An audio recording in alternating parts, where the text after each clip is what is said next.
والعاقبة للمتقين والصلاة والسلام على أشرف الأنبياء والمرسلين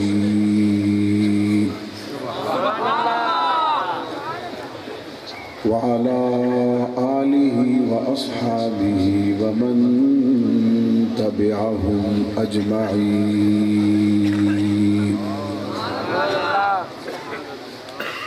أما بعد فأعوذ بالله من الشيطان الرجيم. بسم الله الرحمن الرحيم.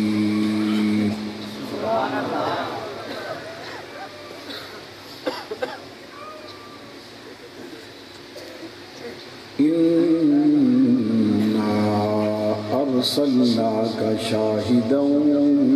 ومبشرا ونذيرا وداعيا إلى الله بإذنه وسراجا منيرا. قال رسول الله صلى الله عليه وسلم: أصحابي كالنجوم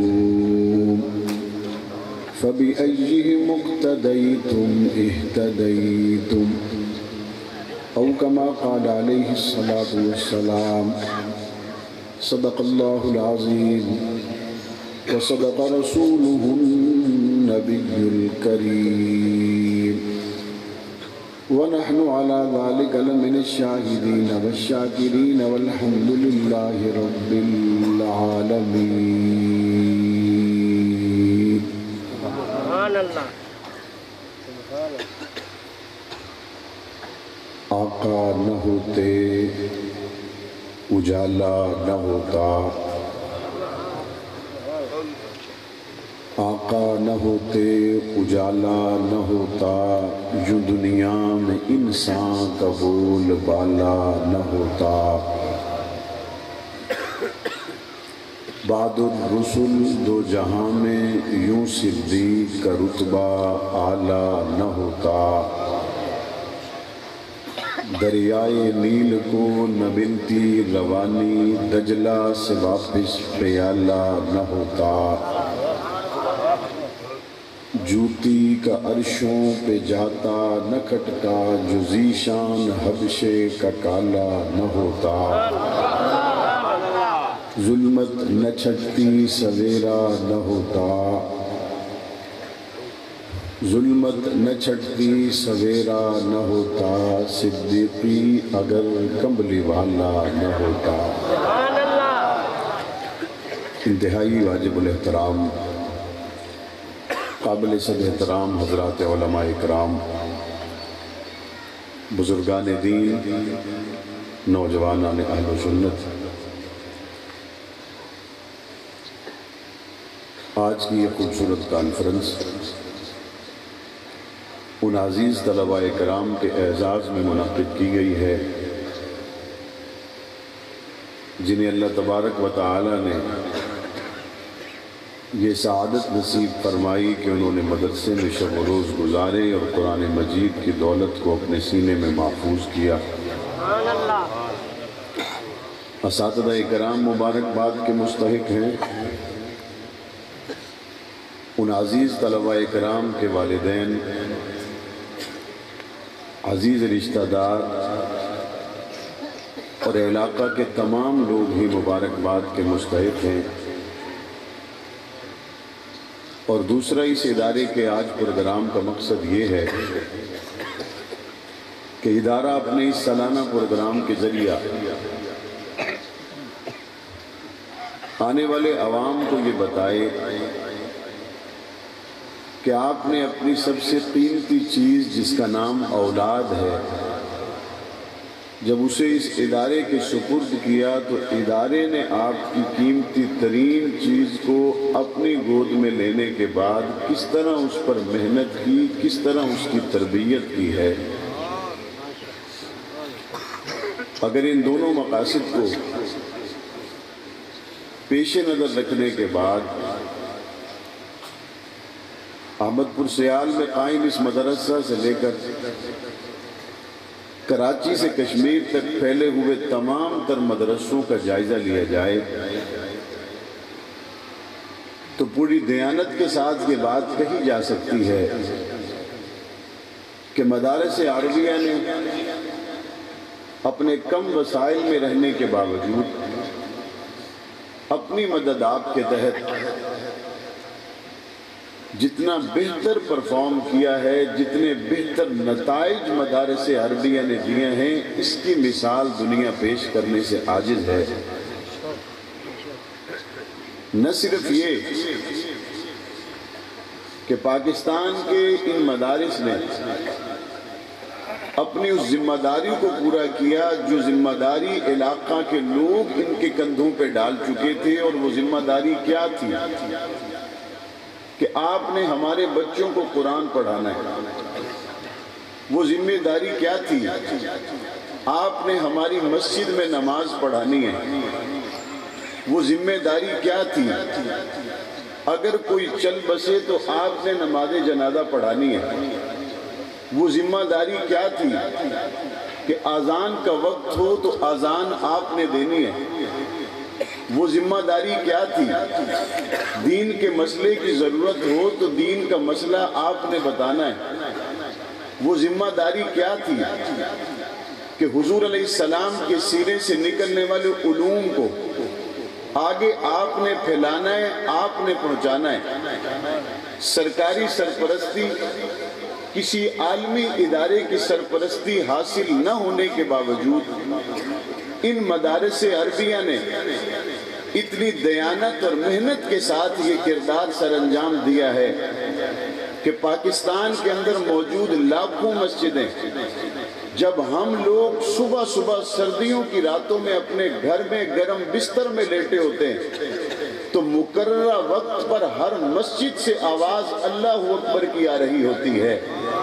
ہم اپنے گھر میں آرام سے سوتے ہیں اور فجر کے لیے جانے والے لوگ چند ہوتے ہیں،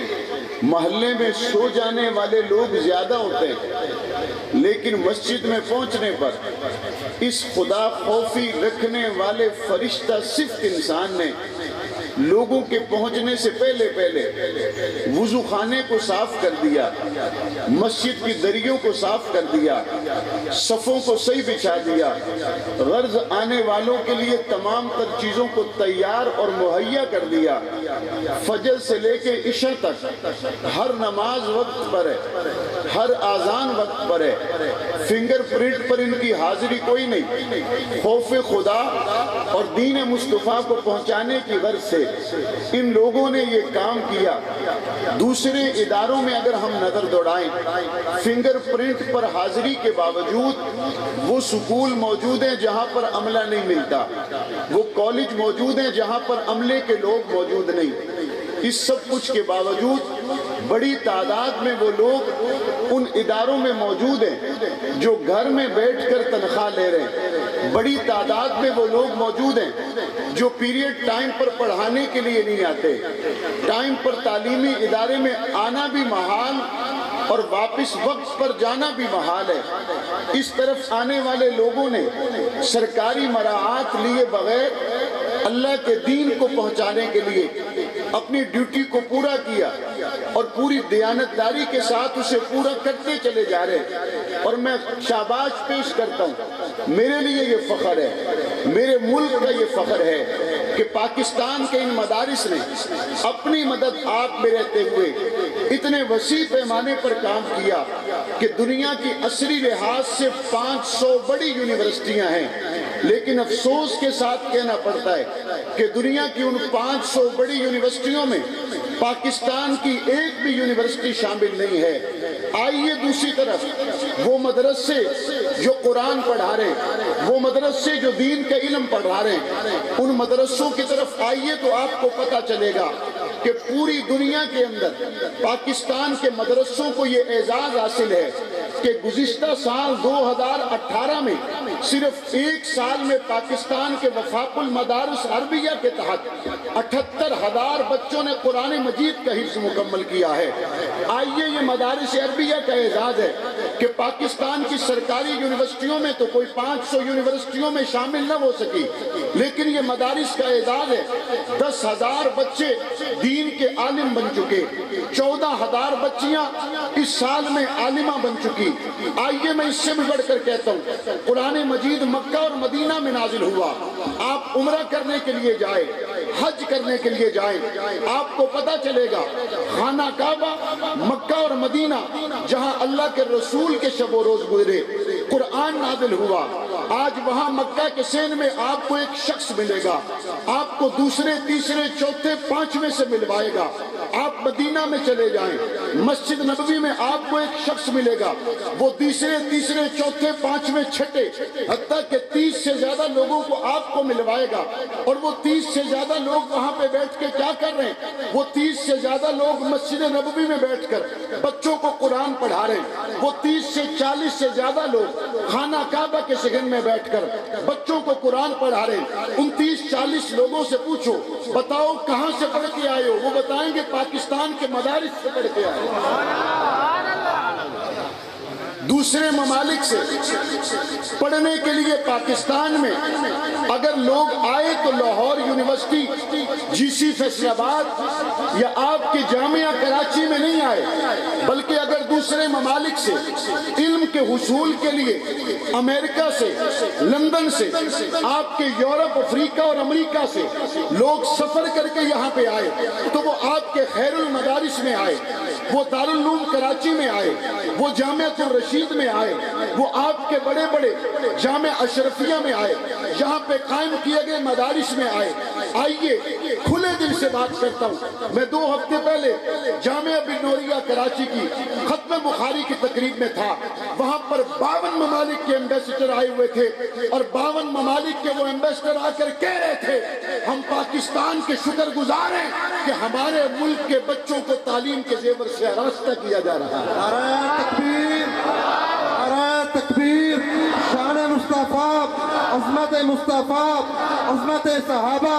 عظمت اہل بیت، مدارس دینیہ، مدارس دینیہ، نعرہ تکبیر۔ آپ جائیے سرکاری یونیورسٹیوں میں، وہاں کے نوجوان کہیں گے میں تھوڑے سے وسائل بنا لوں تو پھر میرا ارادہ ہے میں مزید تعلیم کے لیے لندن میں چلا جاؤں۔ آپ جائیے کراچی اور ملتان میں، نوجوان آپ کو کہیں گے میرے والد نے مکان بیچ دیا، زمین کا بڑا ٹکڑا بیچ دیا اور وہ مجھے بہتر تعلیم کے حصول کے لیے لندن یا امریکہ کی یونیورسٹیوں میں بھیجنا چاہتے ہیں۔ آئیے میں آپ کو دکھاتا ہوں، یورپ میں چلیے، افریقہ اور امریکہ میں چلیے، وہاں کے لوگ آپ سے صرف ایک بات کہیں گے اور وہ یہ کہیں گے ہم پاکستان میں جانا چاہتے ہیں۔ کس لیے جانا چاہتے ہو؟ جی سی یا جامعہ کراچی میں نہیں، ملتان یونیورسٹی میں نہیں، ہم جانا چاہتے ہیں ان قرآن کے مدرسوں میں، نبی کا فرمان پڑھانے والے ان مدرسوں میں جنہوں نے قال اللہ اور قال رسول کہا اور ان کی صداؤں کو پوری دنیا میں میرے رب نے قبولیت عطا کر دی ہے۔ آج وہی مغرب، آج وہی امریکہ پاکستان کے مدارس کا احسان مند ہے اور ہم یہ سمجھتے ہیں وہ امریکہ اور یورپ سے تعلق رکھنے والا جب پاکستان سے تعلیم حاصل کر کے واپس جاتا ہے اس کے پاس نیشنلٹی امریکہ کی ہوتی ہے، اس کے پاس نیشنلٹی انگلینڈ کی ہوتی ہے، لیکن یہاں کے مدرسے سے پڑھ کر جب وہ واپس جاتا ہے وہ سفیر پاکستان کا ہوتا ہے۔ جب پاکستان میں سیلاب آیا، آپ اعداد و شمار چیک کریں، بڑی تعداد میں یورپ اور امریکہ سے سیلاب اور زلزلے سے متاثر ہونے والے مسلمانوں کے لیے امداد آئی اور اس امداد میں سب سے بڑا حصہ ان لوگوں کے ذریعے آیا جو یورپ اور امریکہ اور افریقہ کی مسجدوں میں خطیب اور امام ہیں۔ اور وہ پاکستان کے مدرسوں سے پڑھ کر گئے، انہوں نے وہاں اپنے علاقے کے لوگوں کو جمع کیا، وہاں کی سوسائٹی کے لوگوں کو،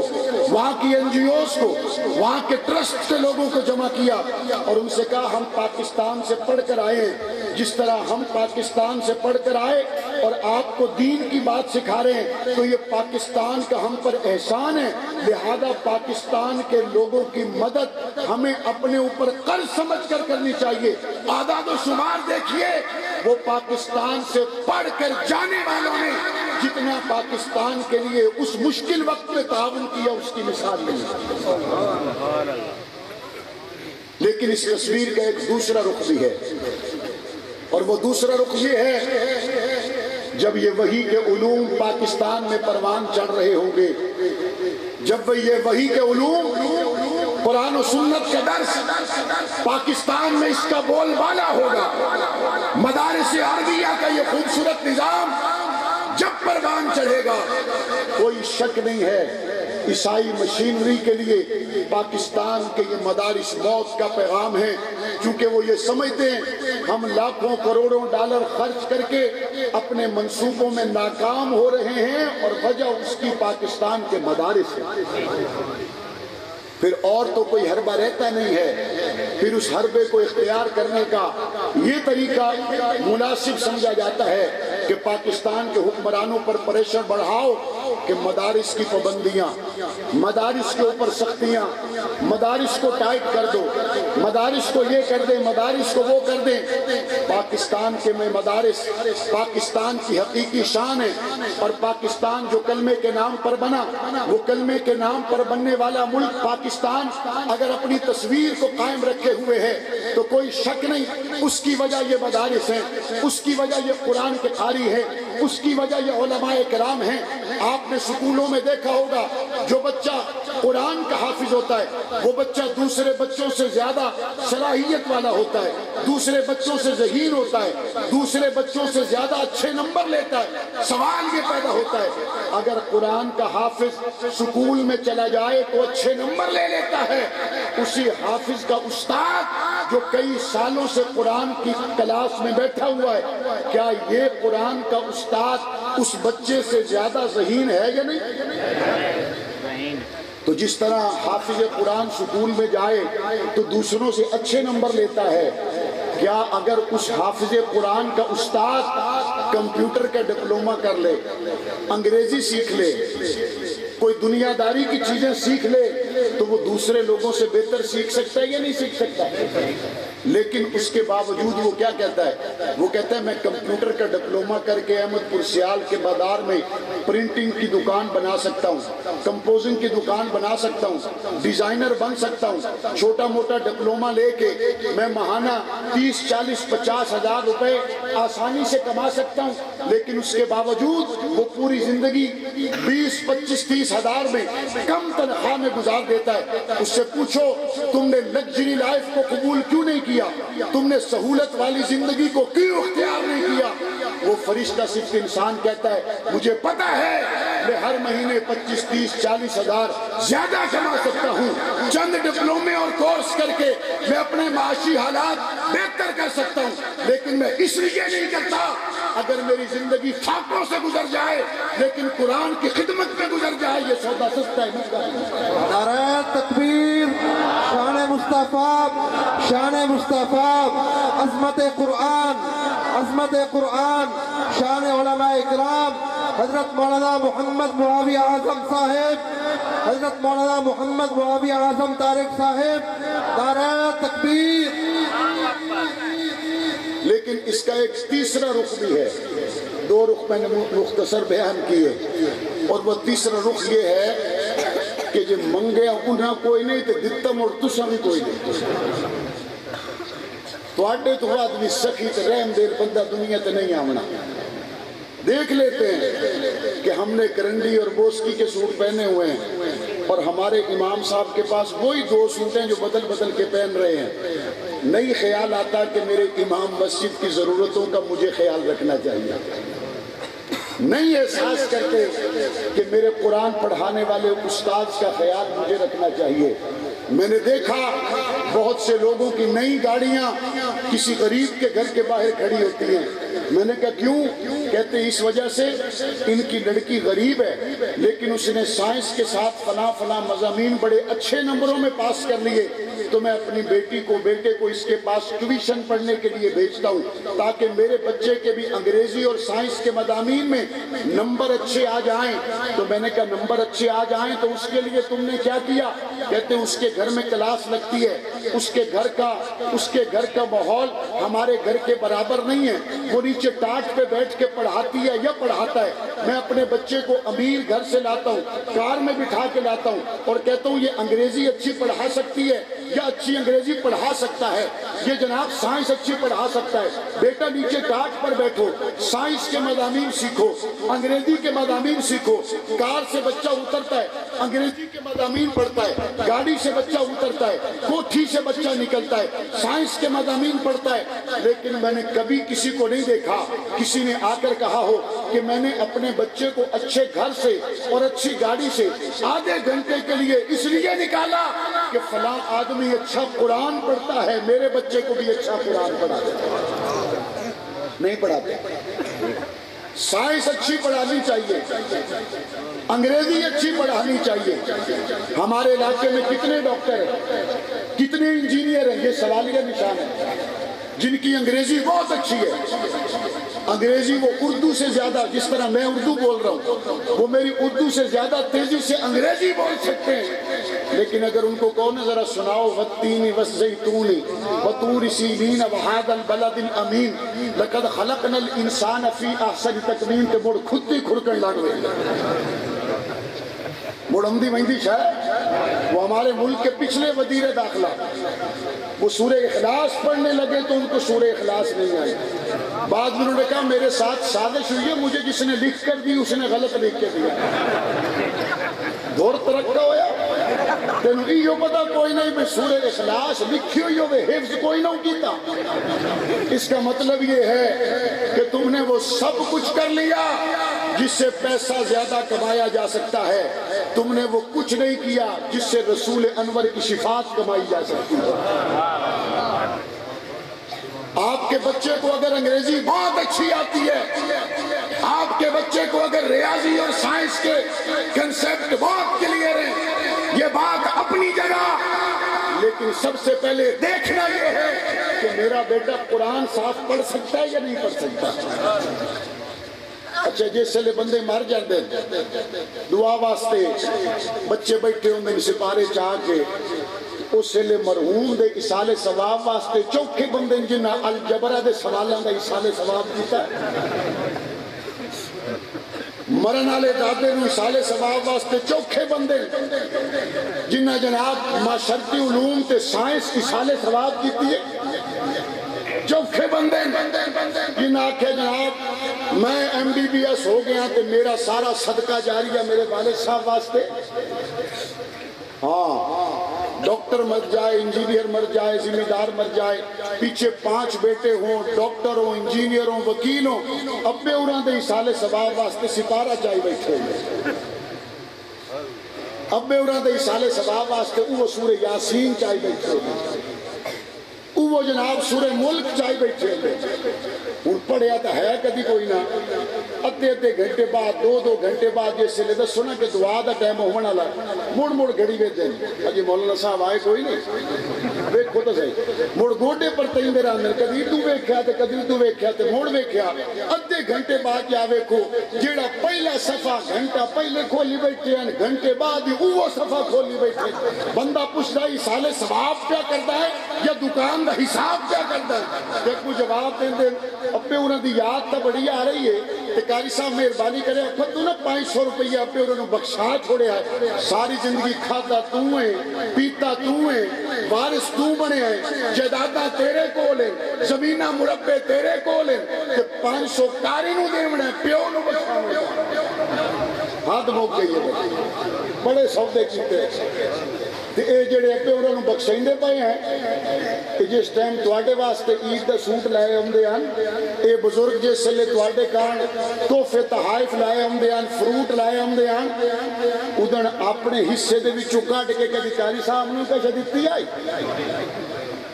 ਆਪਣੇ ਸੂਟ ਵਿੱਚੋਂ ਕੋਈ ਕੱਢ ਕੇ ਕਾਰੀ ਸਾਹਿਬ ਤੇ ਪੜਾਈ ਆਈ, ਜਣੇ ਨਹੀਂ ਕੋਈ ਨਾ। ਮੈਂ ਕਿਹਾ ਠੀਕ ਹੈ, ਹੁਣ ਕਿਰਾਏ ਦੀ ਬਖਸ਼ਿਸ਼ ਵੀ ਹੋ ਜਾਈ ਹੋਣੀ।